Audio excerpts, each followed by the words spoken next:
Oyunun gedişi. Oyun başlayanda her bir oyuncuya 2 kapalı kart verilir.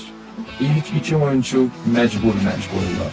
Onlara körmenciler, yani büyük ve küçük blind deyilir. Diğer masaya ilk 3 ünlü kartı, yani flop açar. Bu merhaleden sonra oyuncular öz kartlarını ve şanslarını kıymetlendirirler. Eğer kombinasyon toplamak çetindirse veya devam etmek ister misinizse kartlarınızı atabilirsiniz. Güçlü kombinasyon elde etmek ümit eden oyuncular mercilere devam edirler. Dealer 4. kartı, yani turn açar. Yine merc olur. Sonra ise 5. kartı, yani river açar. Mercler devam eder.